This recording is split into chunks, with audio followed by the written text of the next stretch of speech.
peu à peu, sentir que on peut ouvrir les yeux et laisser apparaître ce monde et constater que il est possible de rester dans la même sensation d'ouverture, de non-attachement.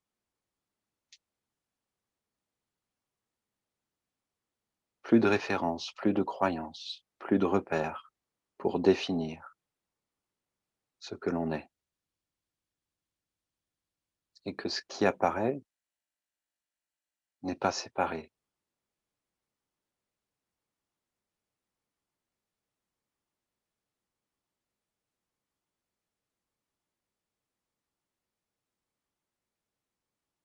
Et bien sûr que le personnage va réapparaître, et peut-être même déjà réapparu, avec ses plans, ses envies, ses préférences, ses objectifs. Peut-être a-t-il besoin de moins souffrir, de se former, d'être rassuré.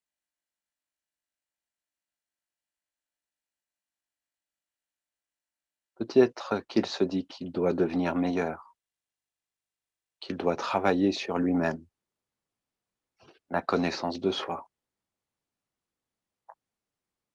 pour atteindre un niveau supérieur,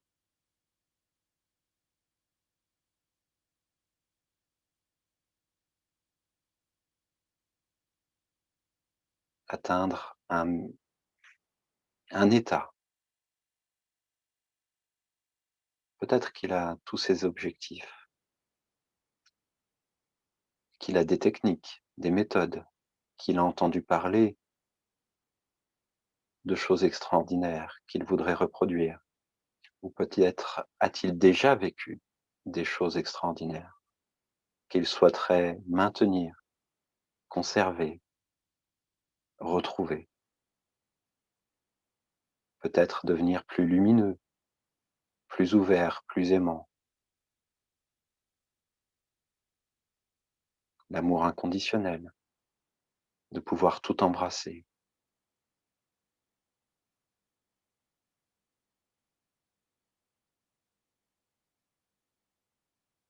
Peut-être souhaite-t-il ne plus réagir, ne plus être en proie aux émotions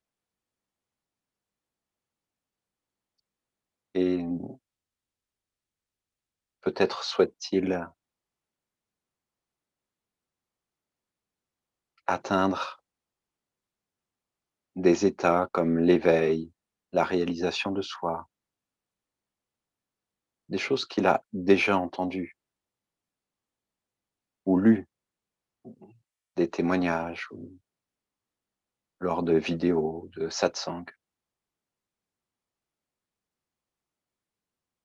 de constater qu'en fait, toutes ces destinations sont dans le futur, que tout ce qui est souhaité, cela part d'une certaine manière du point de vue du manque,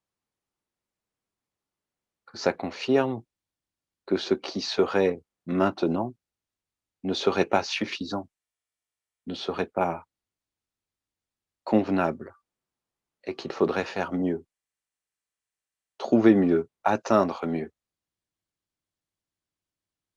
Mais ce que nous sommes tous déjà maintenant, n'a pas besoin de s'améliorer, n'a pas besoin d'atteindre quoi que ce soit. Car ce que nous sommes, c'est ce qui permet à tout d'apparaître dans cette manifestation. Les différents états, les différentes expériences.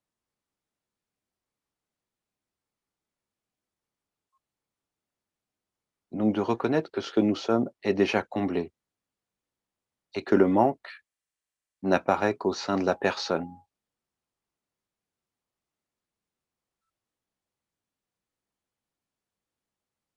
Et ce que nous sommes n'est pas réductible à être la personne. Nous ne pouvons pas être seulement définis comme un corps, une pensée, une émotion. Nous sommes bien plus vastes. Nous sommes ce qui permet à tout cela d'apparaître, au-delà de tous les états.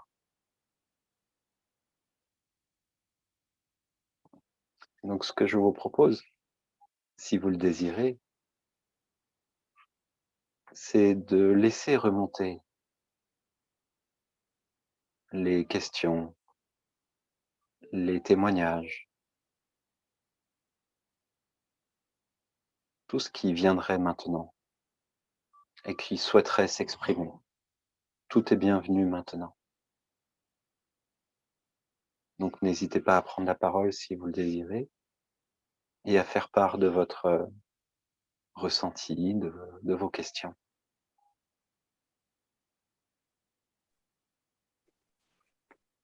Bonjour Philippe. Alors, j'ai l'impression que Marie essaye de parler, mais je ne l'entends pas. Tu n'entends pas? Je ne- Pour Ah, le ça micro, y est, pourtant le micro. ça y est, OK, ça y est. Oui. OK, c'est bien.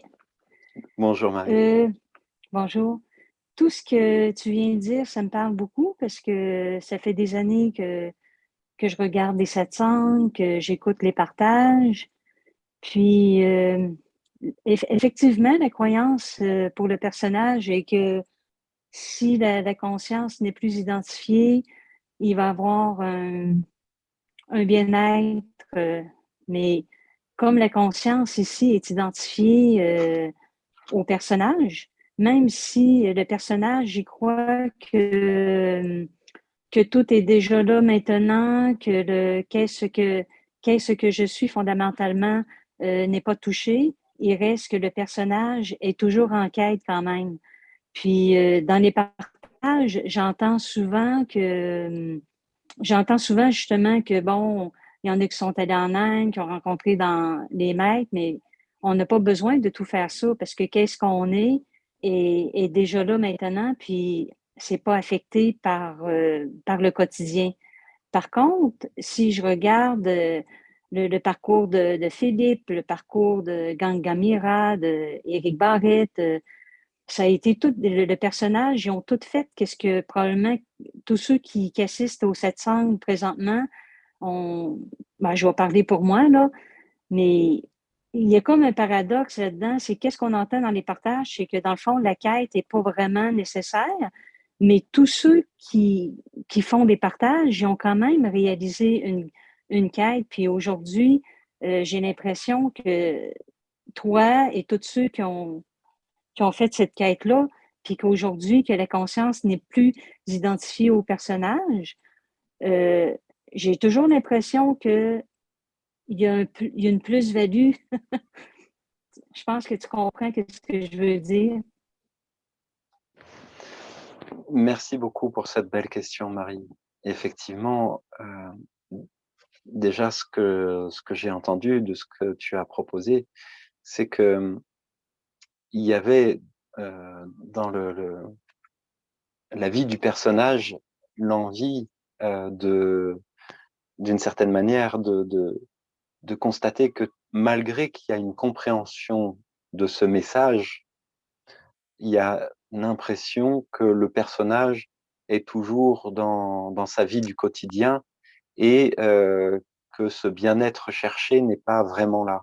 Est-ce que j'ai bien entendu? Oui, c'est en plein ça. Et donc, d'une certaine manière, euh, voilà, il y a cette question légitime de dire, mais vous, là-bas, euh, ceux qui parlaient, enseignaient, partageaient, vous dites qu'il n'y a rien à faire et qu'il n'y a rien à atteindre, mais malgré tout, vous avez cherché quelque chose et la preuve, vous avez, semble-t-il, trouvé quelque chose. Est-ce que j'ai bien entendu également? Oui. Oui, Mais ça, c'est ce qui semble. Et par un moment, effectivement, il y a une ambiguïté qui est maintenue à ce propos. Et donc, de revenir là-dessus est très important. Merci beaucoup, Marie. Donc, premièrement, c'est de constater que ce personnage, il est lui-même une apparition dans la conscience. Et donc, il apparaît avec son code de fabrication, sa programmation, son conditionnement. Et donc, il a ses limites, il a ses préférences, il a ses souffrances. Et que c'est bien normal d'essayer, d'une certaine manière, d'améliorer sa situation. Mais en ayant l'impression que les éveillés, entre guillemets, hein, pour faire un raccourci, Oui, oui. auraient trouvé quelque chose euh, de différent, c'est peut-être que d'une certaine manière, l'accent est mis sur l'arrière-plan, sur cette conscience, sur cette toile de fond qui est la conscience, on va dire, universelle, au-delà de la conscience du personnage.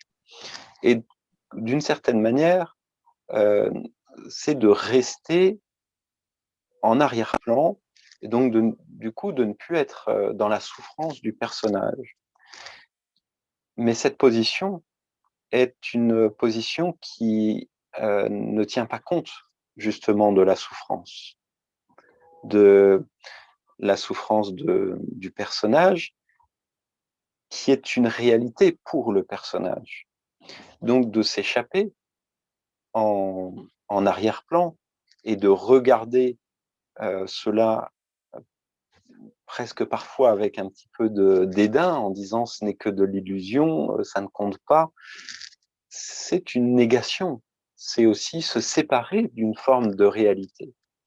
Et si on regarde encore un petit peu plus loin, on voit que cette toile de fond, cet écran, cette conscience universelle, est elle aussi une apparition dans la manifestation. Et pourquoi devrait-on donc s'accrocher plus à la conscience d'arrière-plan qu'à ce qui se manifeste pour le personnage? Ça voudrait dire qu'on fait une distinction et qu'on rejette, qu'on se coupe d'une partie de la réalité. À nouveau, de simplement prendre conscience que ça, c'est une fuite. Et effectivement, rester accroché, euh, comme pour certains finalement enseignants qui n'ont peut-être pas vu ça pour eux-mêmes, qui se restent, qui se reposent d'une certaine manière euh, sur cette sensation agréable et confortable de l'arrière-plan, parce que c'est une forme de fuite des problèmes relatifs du personnage. Mais c'est une posture, c'est se retrancher. Et on peut constater qu'il y a plus d'émotion, il y a plus d'incarnation, il n'y a plus vraiment contact avec une forme de réalité relative. Donc, l'idée, là, c'est de constater que les deux postures, d'être identifié à un personnage souffrant qui veut du bien-être, ou d'être identifié à un non-personnage, non souffrant, qui serait conscient et qui n'aurait plus de sensations ni d'émotions désagréables, ce sont deux postures, deux états différents. Mais ce que l'on est n'est ni l'un ou l'autre. Ce que l'on est, c'est ce qui permet à tout cela d'apparaître, à toutes les dualités d'apparaître. Donc, il y a le personnage souffrant ou cette conscience universelle. Et il n'y a pas besoin de maintenir un état en particulier ou que l'un devienne permanent et que l'autre disparaisse. Bon, ce que nous sommes, c'est ce qui permet à toutes ces possibilités d'apparaître. Il n'y a pas une façon meilleure d'être dans la vie. Alors par contre, ça n'empêche pas que le personnage puisse trouver des méthodes et des, des conseils pratiques qui lui permettent de mieux vivre sa propre vie de personnage. Ça, cela n'empêche pas, bien sûr. Et quant à cette recherche qui aurait été là auparavant et qui aurait abouti éventuellement à un résultat, mais ça également, c'est dans la manifestation que ça se déroule. C'est-à-dire que euh, c'est un personnage qui, ayant entendu parler grâce à des livres, des satsangs, de ceci ou cela, qui s'appellerait l'éveil ou la réalisation de soi, ou de connaître sa vraie nature, de chercher qu'est-ce que c'est. Et finalement, de se rendre compte qu'en cherchant, eh bien, on ne trouve rien d'autre que ce qui est déjà là. Donc, ce n'est pas une recherche qui va modifier quoi que ce soit. La recherche peut être bénéfique pour le personnage. Effectivement, elle peut être un moteur, d'une certaine manière, pour prendre conscience que peut-être à cause de chocs ou de choses douloureuses dans la vie, on, on se rende compte que peut-être nous ne sommes pas que ceux-là qui souffrent. Nous sommes peut-être autre chose. Et donc, grâce à cette recherche, prendre conscience que oui, il y a une autre dimension, que nous ne sommes pas limités à ce personnage souffrant.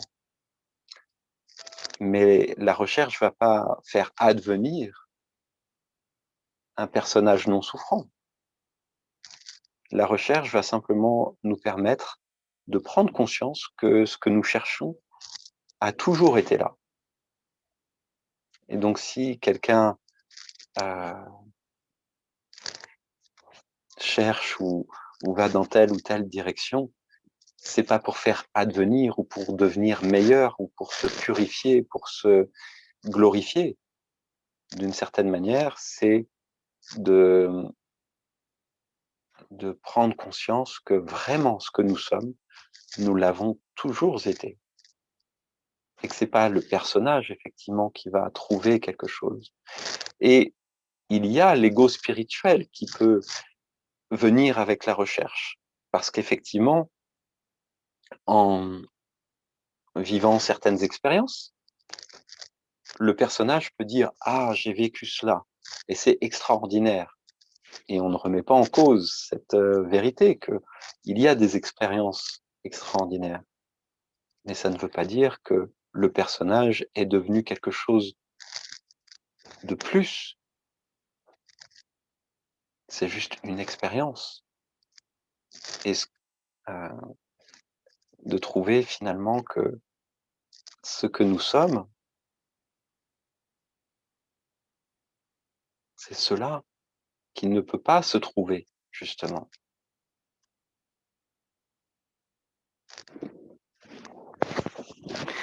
Donc,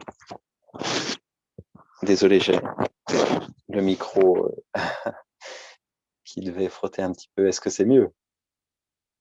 Oui, merci. Désolé hein, pour ce parasite qui demandait peut-être encore plus d'attention et de motivation pour être à l'écoute.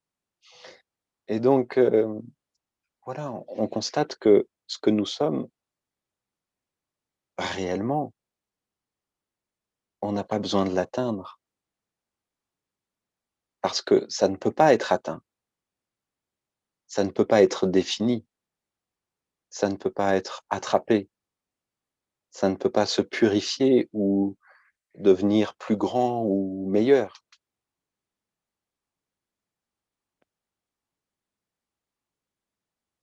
Ce que nous sommes est la source de toute chose.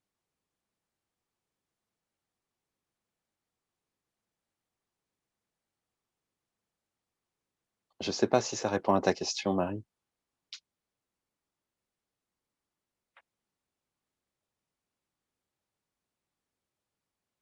Ah, je ne t'entends plus. Désolé.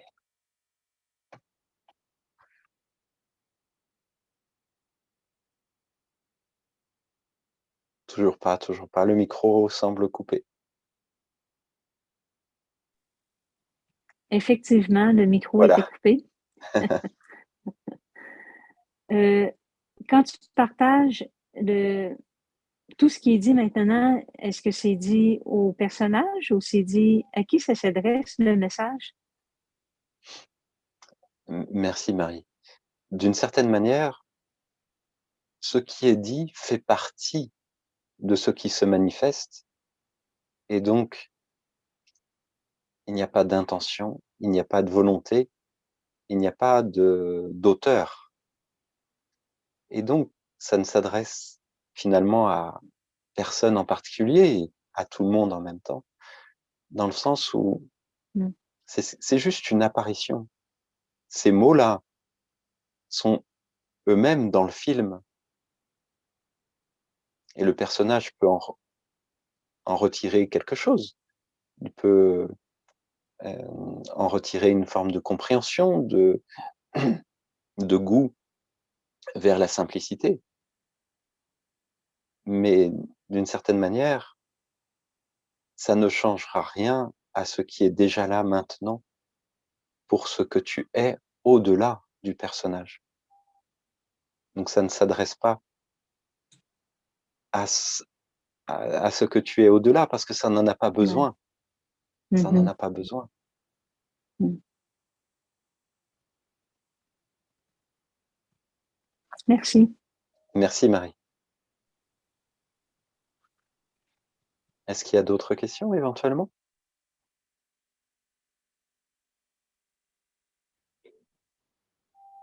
Bonjour Philippe. Bonjour. Je voulais juste te dire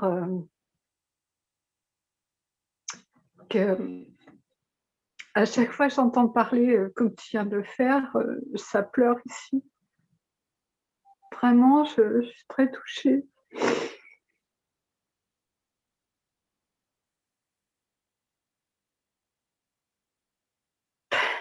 Voilà.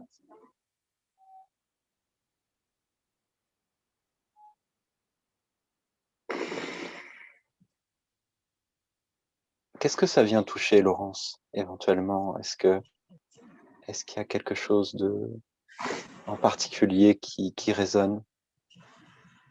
Ben justement, je comprends rien. C'est touché vraiment profondément, mais je sais pas ce que c'est du tout, je sais pas. D'accord. Alors, peut-être, il n'y a pas besoin d'aller chercher plus que cela et d'accueillir simplement ce qui résonne, ce qui vibre en entendant ces propositions et de laisser cela tranquille d'une certaine manière, effectivement, de ne pas chercher d'où cela provient, si c'est simple et c'est tel que c'est, il n'y a pas besoin de chercher. En tout cas, s'il y a un moment besoin de reprendre la parole et d'exprimer ou d'essayer de partager, faut pas hésiter. Ok. Merci Laurence.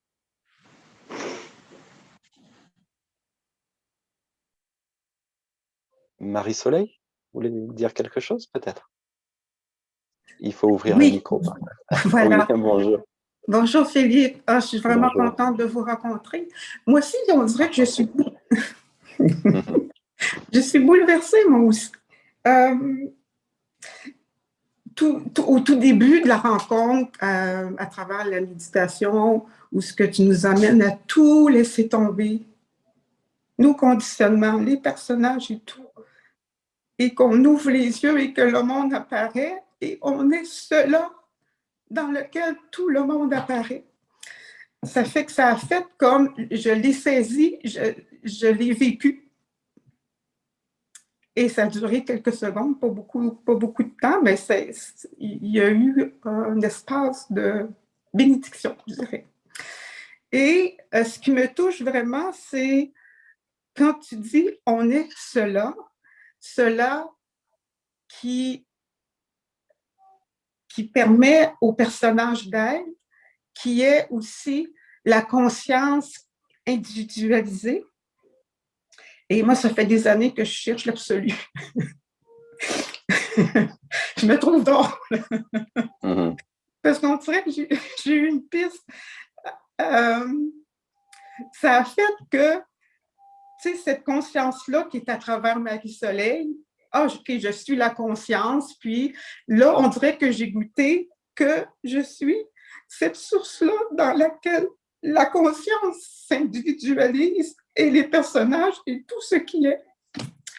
Ça fait que, ben, c'est... Est-ce que c'est ça l'absolu? C'est le personnage qui revient. Non, mais la source, de contacter la source de tout ce qui est. Je suis cela, cette source-là. Ouais, c'est ma question. Donc. Merci beaucoup pour ce partage. Et finalement, la quête de l'absolu, c'est quelque chose peut-être qui a été cherché vers l'extérieur à un moment donné, quelque chose de plus grand que soi. Et là, de se rendre compte que finalement, l'absolu, s'il est absolu, il n'est séparé de rien. Et donc, il n'est pas séparé non plus de Marie-Soleil, le personnage relatif. Et que tout est cela, déjà maintenant. Et que la source de tout ce qui apparaît n'est pas donc séparée du relatif, et que tout est un. Et que c'est maintenant, qu'il n'y a pas à l'atteindre, il n'y a pas à le chercher, il n'y a pas à chercher l'absolu. Parce que c'est ce qui est là maintenant. Et on ne peut pas le capturer, on ne peut pas en faire quelque chose ou le saisir, puisque c'est ce que nous sommes, au-delà même du personnage, mais sans renier le personnage. Ben, merci beaucoup, ça résonne vraiment au-dedans. Oh. Merci beaucoup. Voilà, s'il y a d'autres personnes qui veulent intervenir, n'hésitez pas. C'est votre espace, c'est votre moment. Oui, Catherine, vous souhaitez parler, allez-y.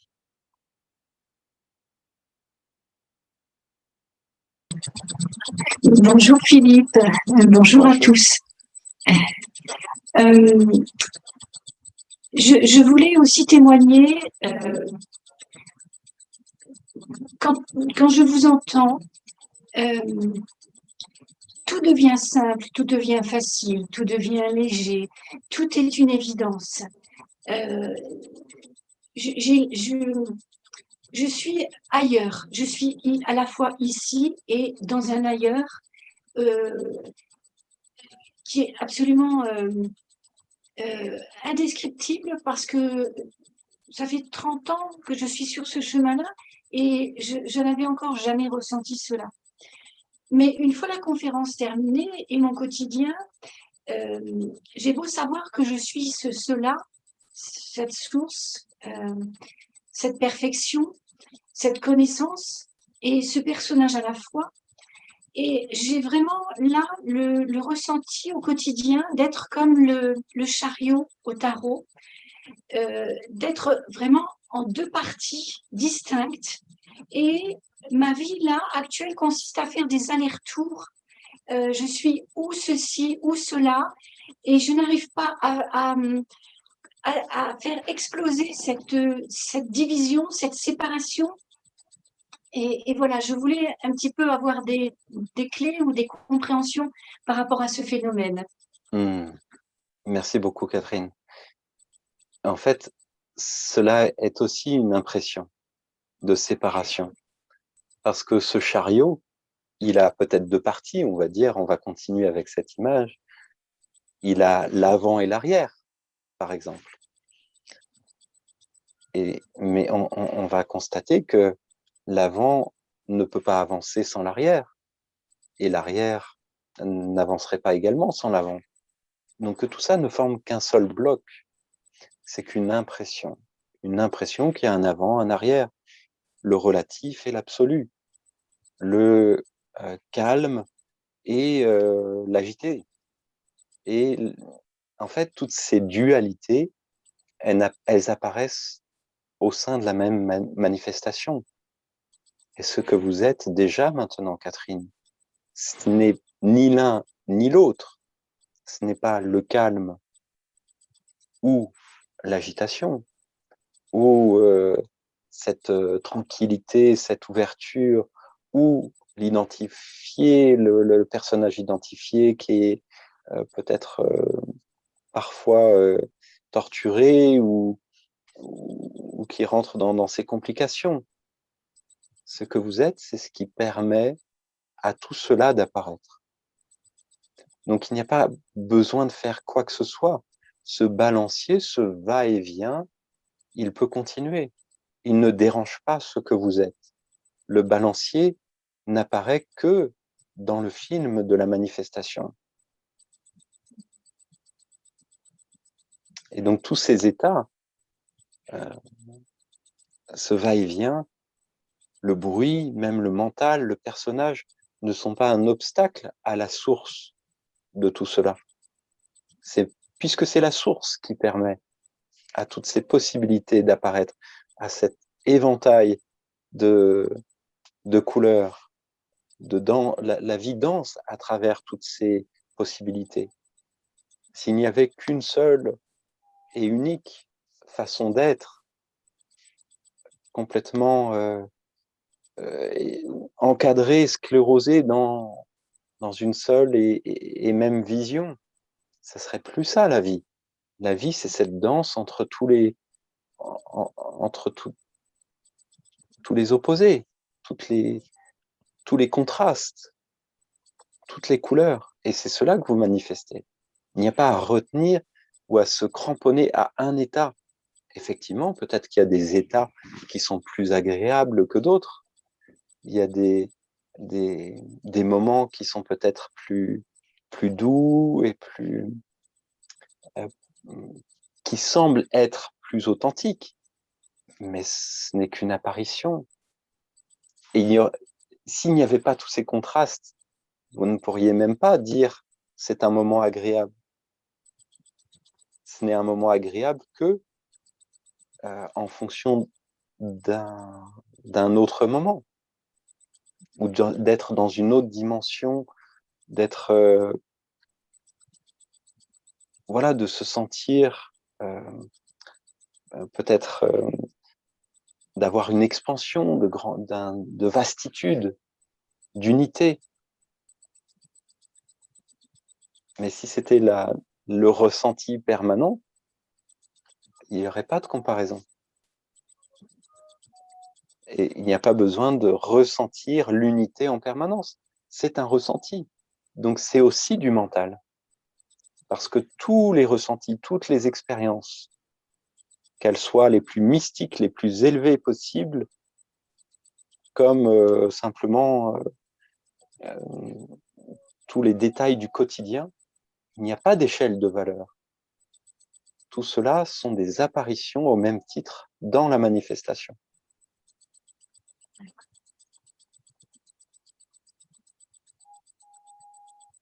Et le piège, ce serait de vouloir retenir des expériences fabuleuses, extraordinaires, ou de les reproduire, ou de les rechercher, de les retrouver, mais elles sont passées déjà, et elles ne valent pas plus que le simple quotidien.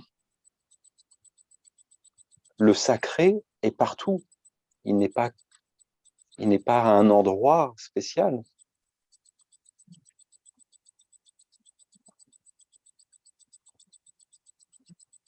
Je ne sais pas si ça vous parle, Catherine. Oui, bien sûr. Oui. Merci, Philippe. Merci énormément. N'hésitez pas si vous avez D'accord. d'autres choses à nous partager. Merci, Catherine.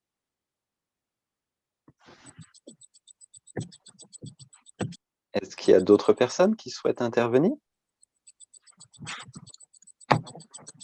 Vous pouvez refermer le micro, s'il vous plaît, Catherine. Merci.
Voilà, même si nous sommes en silence et qu'il n'y a pas d'autres questions pour l'instant, n'hésitez pas à juste être en accueil de tout ce qui apparaît en vous.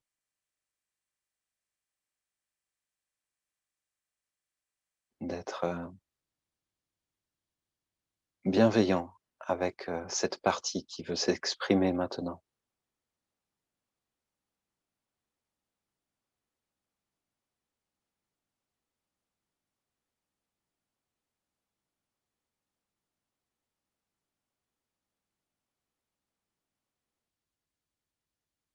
Il y a peut-être des endroits douloureux, de la souffrance pour le personnage et entendre le fait que tout est simple, tout est déjà là.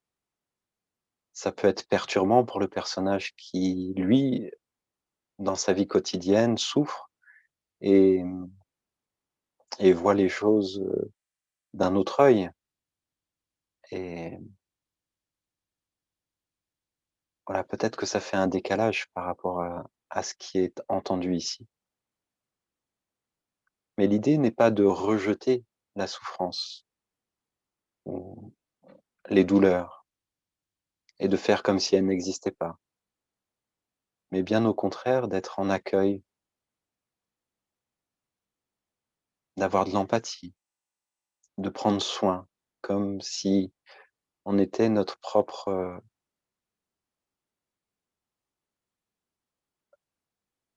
parent bienveillant pour cette partie, qui n'a peut-être pas reçu suffisamment d'amour, d'attention,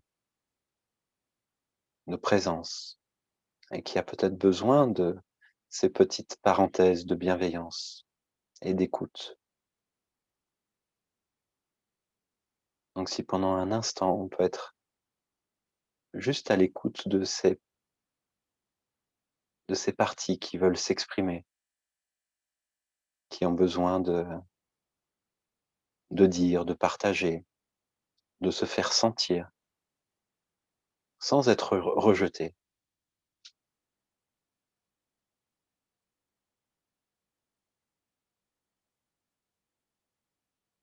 Donc s'il y a, à propos de cela, des questions, des partages, n'hésitez pas. S'il y a également des parties de vous qui ont encore l'impression ou la croyance qu'il faut devenir meilleur, qu'il faut devenir quelque chose d'autre, n'hésitez pas à nous en témoigner pour qu'on puisse regarder ça ensemble.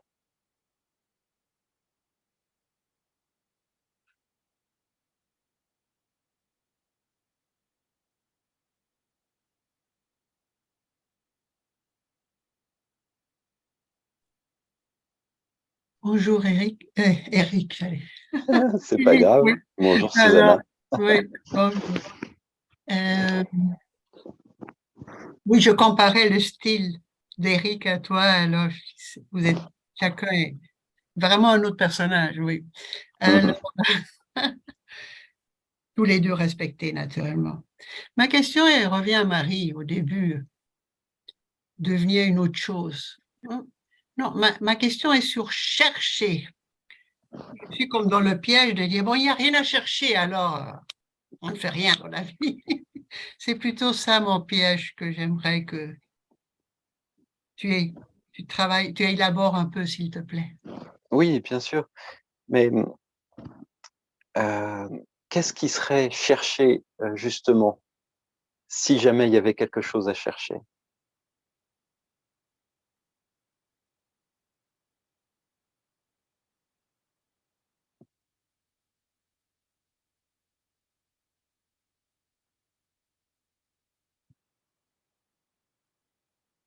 Ah, je n'entends plus, il n'y a plus le micro.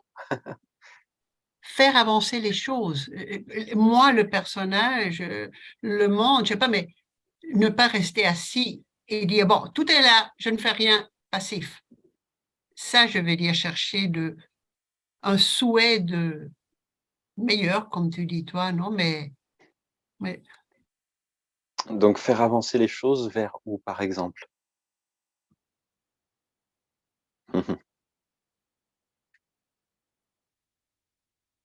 J'imagine que c'était cette quête de chercher qui t'a amené dans tes démarches, dans celle d'Eric aussi, je veux dire, c'est on cherche peut-être sans savoir où, mais on ne reste pas assis à que tout est bien. Mais ça répond pas tout à fait à ma question, de savoir euh, de faire quoi de mieux, en cherchant qu'est-ce qu'on devrait apporter au monde ou qu'est-ce que cela apporterait de nouveau ou de mieux pour vous. À mon personnage qui...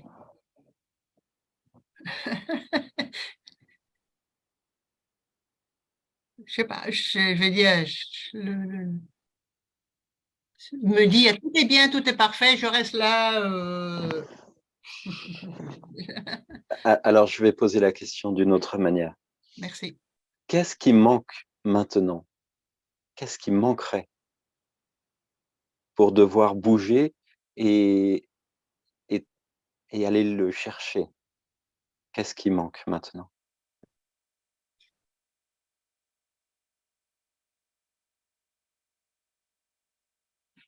Être trop pris dans les manifestations, être dans les plaisirs, dans les souffrances, être trop perdu dans ce monde. D'accord, d'accord. Donc, de trouver un moyen de ne, de ne plus être pris par ce qui se manifeste. D'accord. Et qui voit cela? Qui voit qu'il est perdu dans la manifestation ou dans les manifestations? Qu'il est happé par tout ce qui se manifeste? Qui voit cela? Évidemment, le personnage. Merci. Donc, oui, la question c'était, mais dans quel espace tout cela apparaît? Tout ce champ de conscience, toutes ces manifestations apparaissent où? Au personnage. Non, parce que le personnage est lui-même en fait une manifestation et une apparition. Donc, en fait, tout cela apparaît dans ce champ de conscience que vous êtes. Et ce champ de conscience lui-même est une apparition du point de vue de la source que vous êtes également. Donc, le fait d'être identifié, happé par les choses de la vie, c'est un fait, c'est ce qui apparaît. Y a-t-il besoin de changer cela? Pas forcément, pas nécessairement. Et peut-on changer cela? Ponctuellement, au lieu d'être effectivement euh, happé par le mental, on peut revenir à la sensation corporelle. Plutôt que d'être happé par ses émotions, on peut revenir à l'instant présent, entre guillemets. Mais c'est une seule, c'est une, comment dire, ça aussi c'est une apparition, cette manifestation de ne plus s'identifier par exemple à une émotion et de revenir à la sensation corporelle, c'est juste une apparition. Et cela apparaît dans le mental et cela apparaît dans ce champ de conscience. Donc y a-t-il une façon de faire qui est mieux qu'une autre? Être moins identifié à l'émotion et plus au corps. Est-ce que ça a une réelle incidence sur ce que l'on est profondément au-delà du personnage et de toutes les apparitions? Mais finalement, non. Ce que nous sommes, c'est ce qui permet à tout cela d'apparaître. Donc oui, on peut travailler, on peut avoir des méthodes, des techniques pour améliorer sa vigilance, son attention, sa concentration, et donc être par moments moins identifié à ceci plutôt qu'à cela. Mais au final, qu'est-ce que ça change? Qu'est-ce que ça change sur le plan de l'absolu de ce que nous sommes? C'est juste des apparitions. Donc oui, on peut jouer à cela, mais c'est dans le film. C'est dans le film de la vie. Et donc y a pas un état qui est mieux qu'un autre.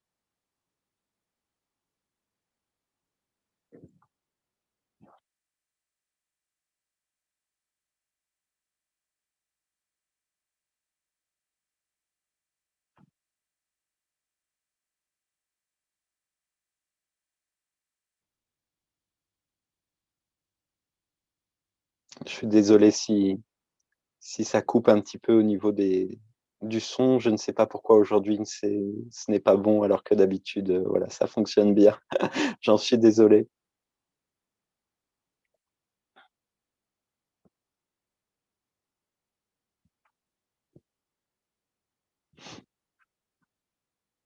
Est-ce que ça a répondu malgré tout à vos questions, Susanna? Ça me laisse comme un goût amer.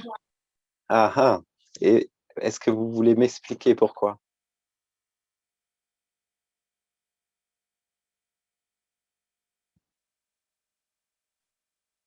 Je sais pas si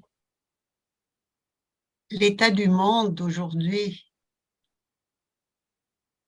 est-ce que c'était comme ça que ça devait arriver parce qu'il n'y avait rien à faire? Ça me laisse le goût amer. Hmm. Alors, c'est pas qu'il n'y a rien à faire, encore une fois, hein. Tout peut se faire. Il peut y avoir, voilà, des opinions, des engagements, des actions qui peuvent se faire dans telle ou telle direction. Rien n'empêche cela de se lever et d'aller porter sa voix, son opinion.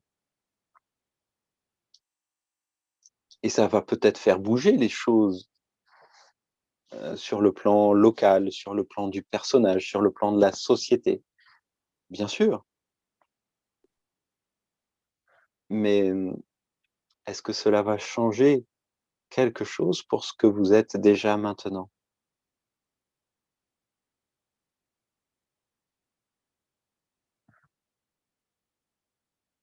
Je reviens au chariot. Si le chariot,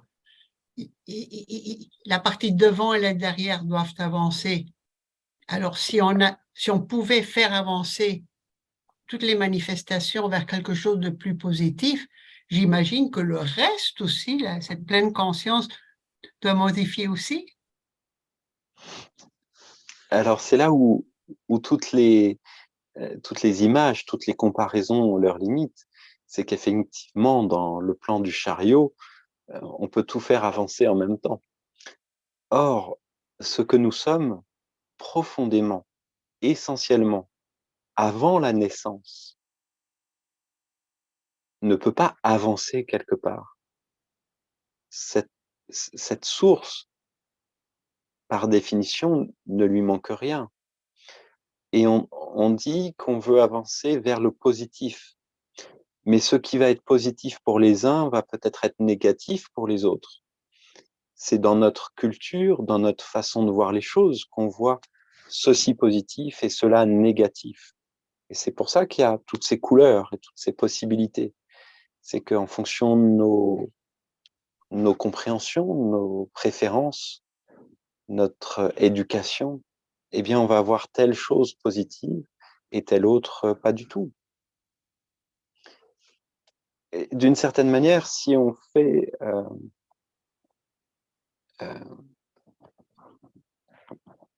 alors, je suis désolé pour la connexion, vous m'entendez pas? Vous m'entendez? Merci.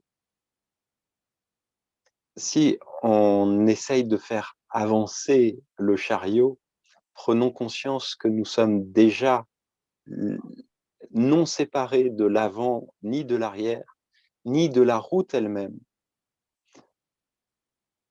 et qu'il n'y a pas de destination, en fait, positive. C'est que ce que nous sommes est l'entièreté, un petit peu comme dans la salle de cinéma. Nous serions chaque personnage du film, l'écran du film, mais également la lumière, le projecteur, le metteur en scène. Et le mouvement, en fait, ne se fait pas que depuis un endroit vers un autre. Tous les mouvements sont dans cette manifestation. Il n'y a, il y a pas un endroit qui est meilleur qu'un autre sur le plan de ce que nous sommes déjà. Bien sûr que pour le personnage, il y a des situations qui sont difficiles, préoccupantes, douloureuses, et il doit faire ce qu'il doit faire. Si par exemple, je ne sais pas, il est maintenu en otage dans une pièce, et s'il a l'occasion de s'en échapper, rien n'empêche de bouger et d'y aller, de sortir de cette condition d'enfermement. C'est juste de prendre conscience que tout cela se déroule dans le film de la manifestation.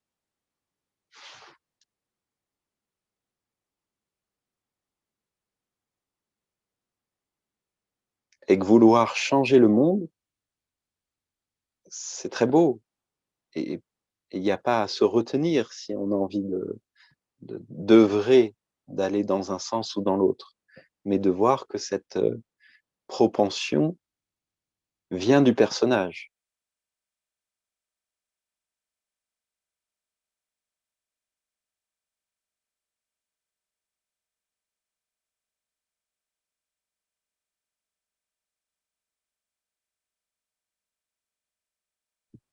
Merci. Je ne souhaite Merci pas prendre Susanna. plus de temps. J'ai assez à travailler. Merci. Merci Susanna. Vous m'entendez bien là? Oui, Oui, oui, oui. oui, Non, parce que Jean me disait que on n'était pas plus ensemble, mais j'ai l'impression que vous oui, m'entendez. on t'entend bien. D'accord. On vous entend très bien. Oui, Merci, merci. Donc peut-être, je ne sais pas, au niveau de la connexion, est-ce que vous m'entendez toujours comme il faut? oui, D'accord. Bon, alors peut-être c'est chez Jean, je ne sais pas. oui. On t'entend bien, Je ne sais pas. on t'entend bien, Philippe. Il y a Louise qui voudrait te parler. D'accord. Merci Louise, allez-y. Oui, moi, quand j'ai lu la question aussi, c'est comment devenir meilleur pour les autres, comment prendre soin pour que les gens soient bien le mieux possible autour de moi, tu sais, faire l'équilibre aussi là-dedans, dans la, tu sais, quand on pense aux dictateurs et bon, et la violence, bon, on espère de pas avoir ce personnage-là, ce personnage-là qui nous habite. Et à l'occasion, on l'a tous, ce personnage noir-là qui nous habite aussi. Comment devenir, moi je pensais, bon, ce qui m'a interpellée, c'est naïf, mais comment être meilleur pour les autres. Merci Louise. Mhm. Mais sur le plan effectivement du personnage, sur le plan de la communication par exemple, de la relation, euh, d'avec les relations avec soi-même aussi. Tout cela, rien n'empêche bien sûr de trouver peut-être des méthodes ou des techniques comme la communication bienveillante, la CNV, grâce à peut-être des tests de personnalité, d'apprendre à mieux se connaître en tant que personnage, mieux connaître les autres, pour pouvoir être plus accueillant, plus ouvert. Bien sûr, tout ça, c'est possible. mais ça ne va pas permettre à ce que l'on est de devenir meilleur. C'est le personnage. C'est le personnage qui va s'améliorer. Et effectivement, cette recherche spirituelle, on a tendance à vouloir se perfectionner, à se purifier, aller vers quelque chose de plus lumineux. Mais c'est pas ce que l'on est qui devient plus lumineux. Le personnage va se développer, va se perfectionner. C'est ce qu'on appelle du développement personnel. Mais ce que l'on est profondément, au-delà du personnage, n'a pas besoin de devenir meilleur. Parce qu'il est au-delà du jugement meilleur ou dictateur, par exemple. Ce que l'on est au-delà de toutes les distinctions, de tous les jugements.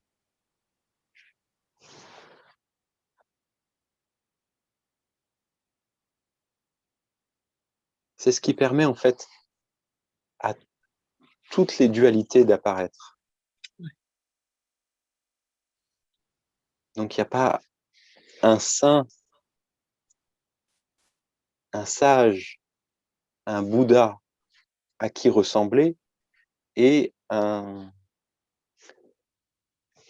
dictateur à fuir d'une certaine manière. Les deux apparaissent sans qu'on ait vraiment le choix. Dans la manifestation, les deux apparaissent. La preuve, c'est réellement ce qui surgit. Alors que le personnage est des aspirations, des préférences, très bien. Mais on n'est pas maître de nos préférences. Elles viennent par nos gènes, par notre éducation, nos relations, et tout cela nous est donné, on ne choisit pas. Et donc, de devenir un Bouddha ou de devenir un dictateur, ce n'est pas entre nos mains, c'est cela qui apparaît. Et on peut avoir de la compassion, mais ce que l'on est soutient de la même manière les Bouddhas ou les dictateurs. La preuve, c'est que les deux apparaissent dans la manifestation. Alors pour la société, pour le personnage, il est certain que ce serait peut-être plus facile s'il n'y avait que des Bouddhas. Ça, on est d'accord. Mais c'est pas ce qui apparaît. Ça sera ennuyeux. Ah, ça, je ne sais pas. Mais si on veut autre chose que la réalité, on est déjà dans un imaginaire. Revenir à la simplicité de ce qui est là maintenant. On peut souhaiter, on peut éventuellement, pourquoi pas, émettre des prières pour que, mais accepter avec bienveillance ce qui est déjà là. Parce que celui qui devient un meurtrier,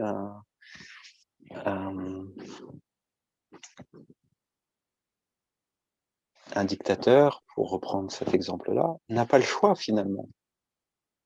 C'est que toute la vie, tout l'univers l'a poussé à aller dans cette direction. Malheureusement, lui-même a peut-être subi des tortures, des violences dans son enfance et n'a connu aucune autre référence que ça. Et peut-être n'a-t-il pas entendu la possibilité de travailler sur lui, d'avoir eu la chance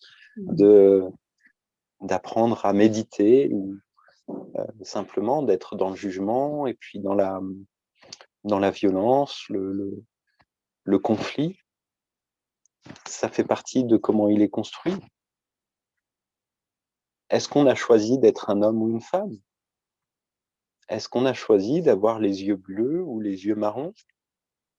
Est-ce qu'on a choisi d'être attirés plus par la nature que par la technologie, par exemple?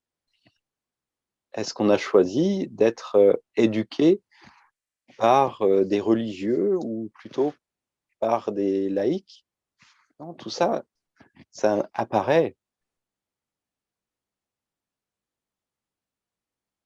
Cela apparaît. Et est-ce qu'on a une responsabilité de changer si on voit qu'il y a des désordres dans le personnage? Sur le plan sociétal, oui, on doit changer. Mais est-ce qu'on en a le pouvoir? Si oui, ben ça serait peut-être déjà fait. Et si on n'a pas le pouvoir parce que personne nous a donné les outils pour changer, personne n'a suffisamment pris le temps de nous donner les cartes, alors peut-être on ne sait pas faire. Et même avec la plus grande volonté, la plus grande intention du monde, on peut peut-être retomber dans les mêmes travers, simplement parce que c'est plus fort que nous. C'est inscrit dans ce que l'on est en tant que personnage, je parle. Est-ce que le personnage a une volonté propre? Est-ce qu'il est libre? Est-ce qu'il y a un libre arbitre total, complètement dénué de tout conditionnement, de toute éducation, de toute génétique? Ou est-ce qu'au contraire, on est juste, en tant que personnage, le fruit de tout ce qui apparaît, la somme de tous ces conditionnements-là, et que finalement, bien, on ne fait qu'avec ce que l'on peut faire? C'est une interrogation, je n'ai pas la vérité absolue. Mais regardons chacun pour nous, même en tant que personnage, si on a vraiment choisi toutes les actions de nos vies, ou si plutôt on les a subies. Est-ce qu'on a nous-mêmes choisi tout ce qui s'est programmé dans nos vies? Nos rencontres, nos destinations, etc. Est-ce que vraiment tout a été un choix? Ou est-ce que c'est simplement le résultat de nos conditionnements? Point d'interrogation. Ouais. Peut-on devenir meilleur si, en fait, on n'a pas de libre arbitre totalement propre et individuel? Si on est conditionné par la société, l'éducation, nos gènes et notre environnement? Point d'interrogation.